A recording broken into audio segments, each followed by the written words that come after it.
How can you come from being a provider to a partner? The saying that I'm doing everything for her, but she's still unhappy. Let's look at a real life scenario where a man works 12 hours a day and pays all the bills and provides everything that the woman needs. Yet, the wife says he's emotionally unavailable. He has no time for me. And now the man feels unappreciated. And she feels unseen. They both are right and they both are wrong. Why? Women don't fall in love with what you provide. They fall in love with how you are present. So emotional neglect can exist even in financial comforts. And you don't fix emotional neglect with money. You fix that with being mindful.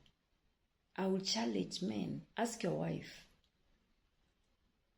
does she feel loved by you? And not the other way that you know I love you, right?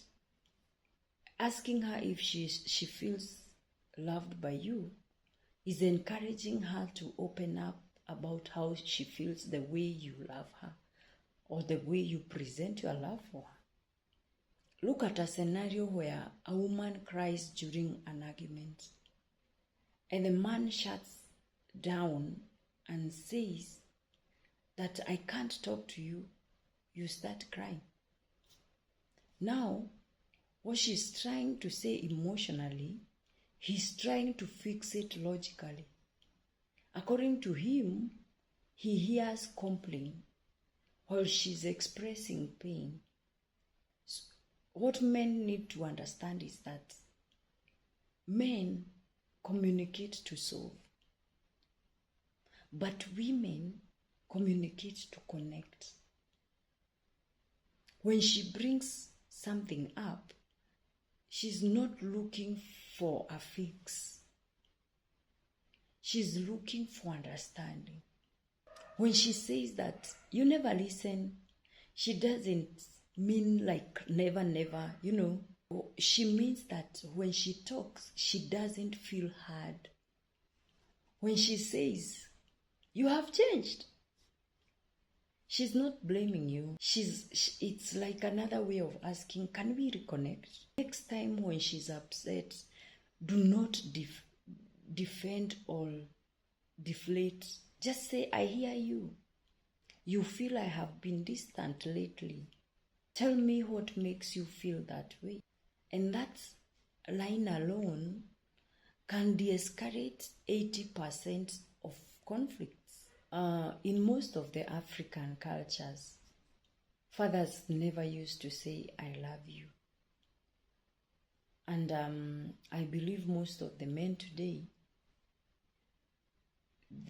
they never heard I love you from their fathers. We find that most men provide. They do not participate in day-to-day lives of their children, in things like going to school meetings, in things like taking their children out. They give their wives money to go and do this. But what they don't understand is that even no matter how much they provide, their kids feel emotionally disconnected with them. Because yes, you give them structure, but you do not give them softness. And you're finding that many men saying that mwanaume anafaa kujipanga, that when he grow older, the children support their mothers, and the men are left to suffer alone. And I believe that any child who is emotionally connected with their father, they cannot be brainwashed. They already know who their father is. If your child has to hear who their father is from their mother, then whatever their mother will tell you them about their father, that's what they will buy. Because you find most men do not create time with their children. They are out there running from one deal to another one. But no matter how busy you are, that 30 minutes, that 20 minutes that you're available, that half a day that you're available, connect with your children. Provision is not enough. Children do not even understand what provision is all about. And especially in their early years, what they want is your presence. So even if you are working so hard for the family,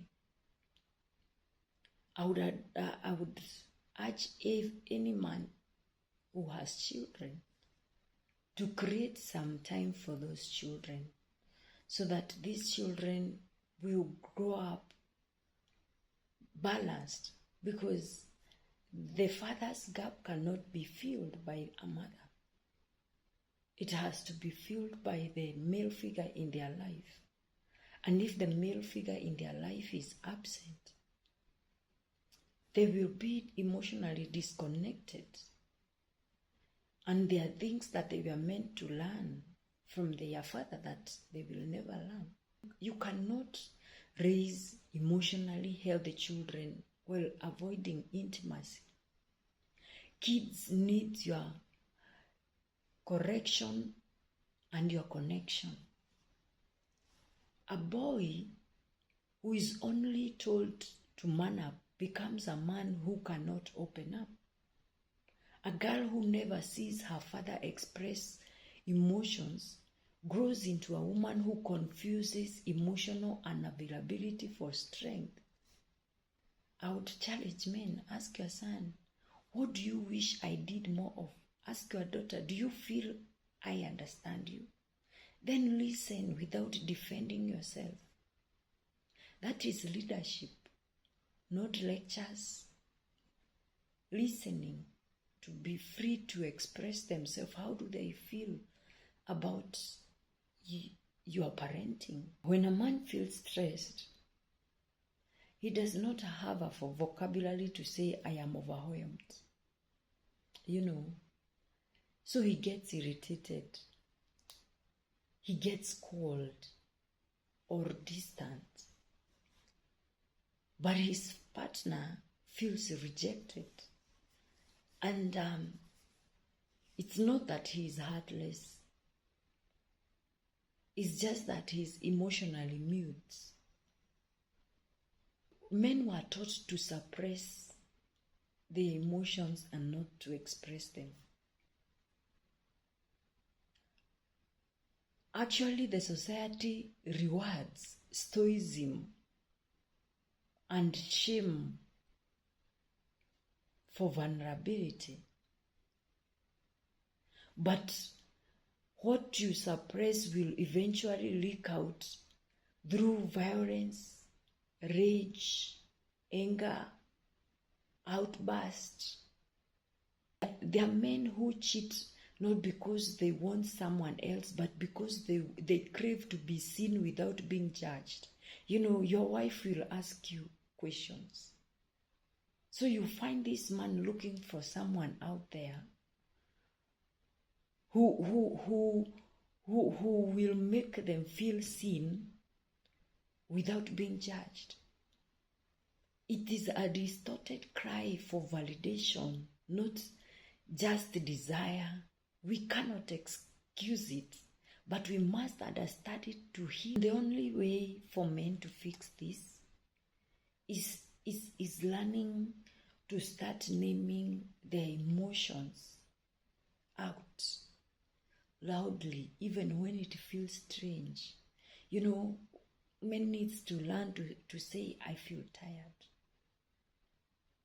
You're not a superhero.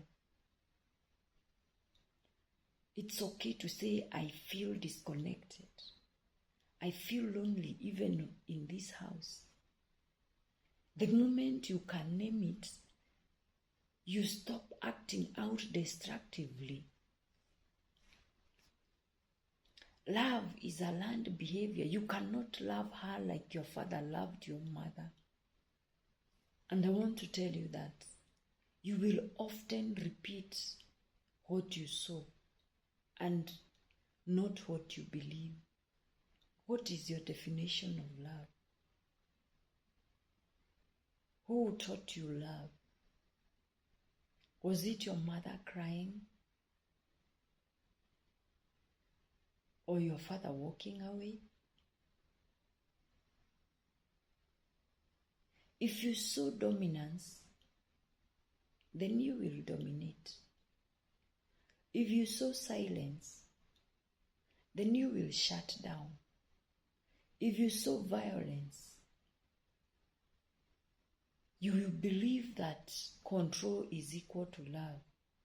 You cannot love differently unless you unlearn what love used to mean to you.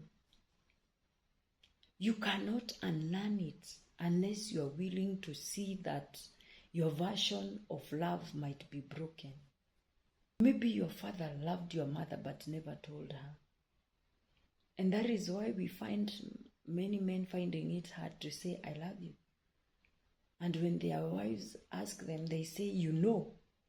But what men need to understand is that women are emotional beings. And even when she knows that you love her, she needs to hear the words. We love hearing the words. You must feed a woman with the words. You find bad boys who don't even have any money getting some high value women because they have mastered the art of using their words. You do what your father did and you call it love. That's not love. That is inheritance of dysfunction. Real maturity is when you stop saying, that's just how I am, and start asking, is doing these things helping the person I love?